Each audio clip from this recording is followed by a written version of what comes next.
క్రీస్తునందు మాకు అత్యంత ప్రియులైన మీ అందరికీ కూడా లివింగ్ గాడ్ మినిస్ట్రీ తణుకు నుండి ప్రత్యేకమైన వందనాలు తెలియజేస్తా ఉన్నాం. చూడండి, ఎవరైతే రక్షింపబడ్డారో, దేవుని రక్తం చేత పరిశుద్ధపరచబడ్డారో వారందరిలో కూడా పరిశుద్ధాత్మ దేవుడు మనకు అనుగ్రహించబడ్డారు. ఆయన మన హృదయాల్లో నివాసం ఉంటూ ఉన్నారు. ఆయన మనతో ఉన్నారు, మనలో ఉన్నారు. ఆయన ఎవరైతే ఆయన చిత్తాన్ని తెలుసుకుని ఆయన వాక్య ప్రకారం జీవిస్తారో వారికి సహాయం చేయడానికి ఆయన పరిశుద్ధాత్మ దేవుడు మనలో ఉన్నారు. అంత మాత్రమే కాదు, కొన్ని సందర్భాల్లో దేవుని వాక్యానికి వ్యతిరేకంగా, దేవుని చిత్తానికి వ్యతిరేకంగా చూడండి, మనం పాపం చేయడానికి వెళ్లే ముందు పరిశుద్ధాత్మ దేవుడు మనల్ని హెచ్చరిస్తాడు. నువ్వు వెళ్తున్న దారి మంచిది కాదు, నువ్వు చేస్తున్న పని మంచిది కాదు, నువ్వు ఎన్నుకున్నటువంటి మార్గము సరైనది కాదు అని చెప్పి పరిశుద్ధాత్మ దేవుడు మనల్ని హెచ్చరిస్తున్నప్పటికీ కూడా, పరిశుద్ధాత్మ దేవుడు పదే పదే మనకు వార్నింగ్ ఇస్తున్నప్పటికీ కూడా ఆయన మాటను మనం చెవిని పెట్టుకోకుండా మనం పాపం చేయడానికి ఎప్పుడైతే ఉద్దేశపూర్వకంగా వెళ్తామో మనలో ఉన్నటువంటి పరిశుద్ధాత్మ దేవుడు దుఃఖపడుతూ ఉంటారు, బాధపడుతూ ఉంటారు. ఎందుకనంటే ఆయన ఆత్మచేత నడిపించబడడానికి ఒకప్పుడు అంగీకరించినటువంటి మనము దారి తప్పి వెళ్ళిపోతున్నప్పుడు మనలో ఉండి పరిశుద్ధాత్మ దేవుడు బాధపడుతూ ఉంటారు. ఎప్పుడు మరలా పరిశుద్ధాత్మ దేవుడు మనలో పనిచేస్తారో తెలుసండి, మనము తిరిగి దేవుని యొక్క సన్నిధికి వచ్చి మన తప్పిదాన్ని, మన పాపమును మనం ఒప్పుకొని దానిని విడిచిపెట్టి, ప్రభువా నేను చేసింది తప్పు, నేను చేసింది పొరపాటు, మిమ్మల్ని దుఃఖపరిచాను, మిమ్మల్ని బాధ పెట్టాను, మీకు విరోధంగా మీ ఎదుటనే నేను పాపం చేశానని చెప్పి పశ్చాత్తాపంతో ఎప్పుడైతే తిరిగి ఆయన సన్నిధికి వస్తామో పరిశుద్ధాత్మ దేవుడు మన జీవితాలలో మనల్ని బలపరిచి నడిపిస్తాడు. చూడండి, పాత నిబంధన గ్రంథంలో చాలాసార్లు కూడా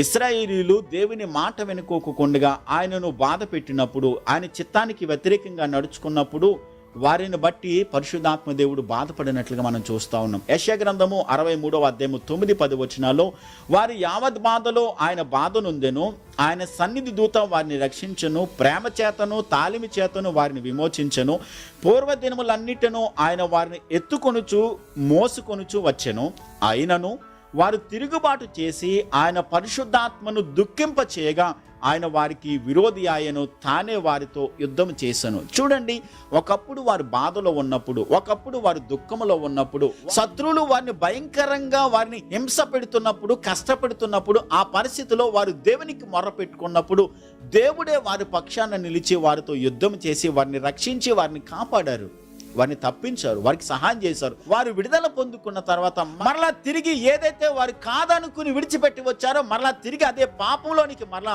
ఉద్దేశపూర్వకంగా వెళ్ళిపోయి పాపం చేసి దేవుని ఎదుటనే వారికి విరోధంగా పాపం చేసినప్పుడు అక్కడ వ్రాయబడినటువంటి మాట ఏంటనంటే, అయినను వారు తిరుగుబాటు చేసి ఆయన పరిశుద్ధాత్మను దుఃఖింప చేయగా ఆయన వారికి విరోధి ఆయను అనేటువంటి మాటను మనం చదువుకుంటున్నాం. చూడండి, వారు మరలా దేవుని ఆత్మను వారు బాధ పెట్టారు, ఆయన ఎదుటనే వారు పాపం చేశారు, ఆయన ఎదుటనే వారిని దుఃఖపరిచారు, బాధ పెట్టారు.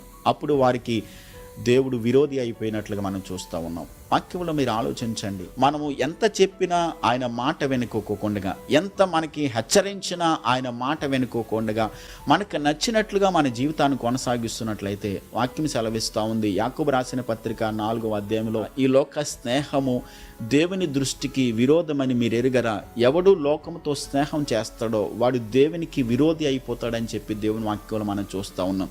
దేవుని స్నేహాన్ని విడిచిపెట్టి, దేవుని సంబంధాన్ని విడిచిపెట్టి, దేవుని ఆత్మ నడిపింపును మనం విడిచిపెట్టి, మనం ఈ లోకములో లోకానుసారమైనటువంటి జీవితాన్ని కొనసాగించడానికి, లోక ఆశలకు మనము మన జీవితాన్ని, మన శరీరాన్ని అప్పగించుకుని మనము లోకంలో బ్రతుకుతున్నట్లయితే దేవుడు మనకి విరోధి అయిపోతాడు. ఎలాగైతే వారు పాపం చేసినప్పుడు పరిశుద్ధాత్మ దేవుని వారు దుఃఖపరిచినప్పుడు వారికి దేవుడు ఆత్మ విరోధి అయిపోయారో, అలాగే మన జీవితాలలో కూడా దేవుని ఆత్మ మనకి విరోధి కాకోకుండా ఉండాలనంటే మనం ఎంత చేసినా, ఏమి చేసినా మన జీవితాలలో ఫలించదండి. దేవుని ఆత్మ మనకి విరోధి అయిపోయినప్పుడు, దేవుని ఆత్మ దేవుడు మనలో పని చేయడం మానేసినప్పుడు, ఎంత కష్టపడి మనం పని చేసినప్పటికీ కూడా, ఎంత ప్రయాసపడినప్పటికీ కూడా అది చిల్లి సంచిలో వేసినట్టుగానే అయిపోతుంది. కానీ ఎన్నడూ కూడా మన జీవితాలలో ఫలితాన్ని మనం చూడలేము. ఎందుకో తెలుసండి, పరిశుద్ధాత్మ దేవుడు మనకి విరోధి అయిపోయాడు. ఆయన మనతో పని చేయడం ఆయన మానేశారు. కాబట్టి పరిశుద్ధాత్మ దేవుడు మనలో పని చేయడం ఎప్పుడైతే మానేస్తారో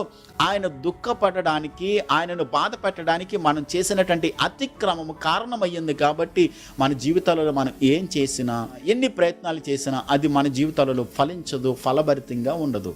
అందుకనే దేవుని ఆత్మను మనం దుఃఖపరిచేవారుగా ఉండకూడదని దేవుని వాక్యం మనకి స్పష్టంగా చెప్తుంది. ఒకసారి మీరు ఆలోచించండి, ఇంతకాలం రక్షింపబడిన తర్వాత ఎన్నిసార్లు మనం కావాలని దేవుని ఆత్మను దుఃఖపరిచాం, ఎన్నిసార్లు దేవుని ఆత్మకు విరోధంగా మనం నడుచుకున్నాం. కాబట్టి పరిశుద్ధాత్మ దేవుడు మనలో నివాసం ఉన్నాడు, మనలో ఉన్నాడు.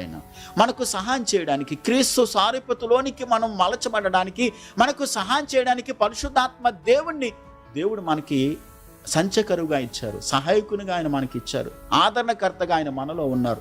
త్రియేక దేవుని యొక్క కార్యము మన జీవితాలలో, మన హృదయాలలో పనిచేయడానికి ఆయన సంకల్పించుకుని మనలో ఉన్నారు.